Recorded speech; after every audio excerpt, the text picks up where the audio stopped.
ಅಂತ ವ್ಯಕ್ತಿ ಇವತ್ತಿನ ದಿವಸ ಮಾತಾಡ್ತಾ ಇದ್ದಾನೆ ಅಂತಂದ್ರೆ ಅದು ಅಯ್ಯಪ್ಪನ ಶಕ್ತಿನೇ. ಹಾಗಾಗಿ ಸುಮ್ಮನೆ ಯಾರು ಶಬರಿಮಲೆ ಹೋಗಂಗಿಲ್ಲ. ಇಷ್ಟು ಜನ ಶಬರಿಮಲೆ ಹೋಗ್ತಾ ಇದ್ದಾರೆ ಅಂತಂದ್ರೆ ಇಡೀ ಪ್ರಪಂಚದಾದ್ಯಂತ ಶಬರಿಮಲೆ ಹೋಗ್ತಾರಂದ್ರೆ ಇಂಥದ್ದೊಂದು ಏನಾರ ಒಂದು ಪವಾಡ ಆಗಿದ್ದಕ್ಕೆ ಹೋಗಿರ್ತಾರೆ ಶಬರಿಮಲೆ.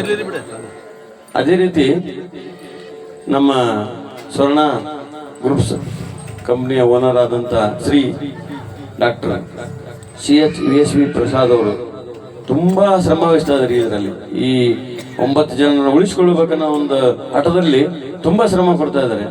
ಎಷ್ಟೇ ದುಡ್ಡು ಖರ್ಚಾಗ್ಲಿ ಏನೇ ಆಗ್ಲಿ ಅಂತೇಳಿ ಹಠ ಬಿದ್ದು ಆ ಖರ್ಚೆಲ್ಲ ನಾನೇ ನೋಡ್ಕೋತೀನಿ ಅಂತೇಳಿ ಅವರೆಲ್ಲ ಮುಂದೆ ಬಂದು ಇದೆಲ್ಲ ಸೇವೆ ಮಾಡ್ತಾ ಇದ್ದಾರೆ. ಬೆಂಗಳೂರಿಂದ 5 ಜನ ಸ್ಪೆಷಲಿಸ್ಟ್ ನ ನಿನ್ನೆ ಕರೆಸಿದ್ದಾರೆ. ನಾಳೆ ಕೂಡ ಹೈದರಾಬಾದ್ ನಿಂದ ಬರ್ತಾ ಇದ್ದಾರೆ ಡಾಕ್ಟರ್. ಹೆಂಗಾಗಿದೆ ಅಂದ್ರೆ ನೀವು ಯಾರು ನಂಬೋದಿಲ್ಲ, KMC ಅಂತಂದೇಳಿ ಅದು ಒಂದು ಸ್ಪೆಷಲ್ ವಾರ್ಡ್ ತರ ಮಾಡಿದ್ದಾರೆ.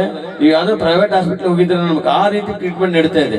ಯಾಕಂತಂದ್ರೆ ನಾವು ಒಗ್ಗಟ್ಟಿತ್ತಂದ್ರೆ ನಾವೆಲ್ಲ ಸಂಘಟನೆ ಇತ್ತಂದ್ರೆ ಏನ್ ಬೇಕಾದ್ರೂ ಮಾಡ್ಬೇಕಂದ್ರೆ ಇದೊಂದು ಸಾಕ್ಷಿ.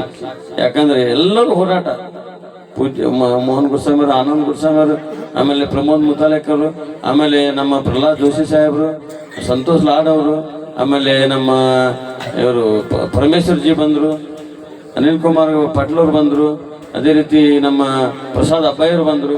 ಎಲ್ಲರೂ ಬಂದು ಆ ಅಯ್ಯಪ್ಪ ಸ್ವಾಮಿ ಭಕ್ತರಿಗೆ ನೀವು ಏನಾದ್ರೂ ಮಾಡಿ ಉಳಿಸ್ಕೊಡ್ಬೇಕಂತ ಹೇಳಿದ್ರು. ಎಲ್ಲರೂ ಅದನ್ನ ಸಂಘಟನೆಯಿಂದ ಆಗಿದ್ದರಿಂದ ಇವತ್ತಿನ ದಿವಸ ಬಹಳ ಕೇರ್ ತಗೊಂಡು ಡಾಕ್ಟರ್ಗಳು ಅವ್ರಿಗೂ ನಾವು ಕೈ ಮುಗಿಬೇಕು. ಯಾಕಂತಂದ್ರೆ ಹಗಲು ರಾತ್ರಿ ಕಂಟಿನ್ಯೂಸ್ ಆಗಿ ಅವ್ರನ್ನ ಟ್ರೀಟ್ಮೆಂಟ್ ಮಾಡ್ತಾ ಇದ್ದಾರೆ. ಭಗವಂತ ಅವ್ರೆಲ್ಲರಿಗೂ ಯಾರು ಇದರಲ್ಲಿ ಶ್ರಮ ವಹಿಸಿದ್ದಾರೆ ಎಲ್ಲರಿಗೂ ಭಗವಂತ ಅಯ್ಯಪ್ಪ ಆಯುಷ್ಯ ಆರೋಗ್ಯ ಕೊಟ್ಟು ಕಾಪಾಡಲಿ. ಅದೇ ರೀತಿ ಆ 9 ಜನ ಹುಷಾರಾಗಿ ಅವ್ರ ಮನೆ ತಲುಪಲಿ ಅಂತ ಕೇಳ್ಕೊತಾ ಈಗ ಪಡಿ ಪೂಜೆನ ಪ್ರಾರಂಭ ಮಾಡ್ತಾ ಇದೀವಿ. ಓಂ ಶ್ರೀ ಸ್ವಾಮಿ.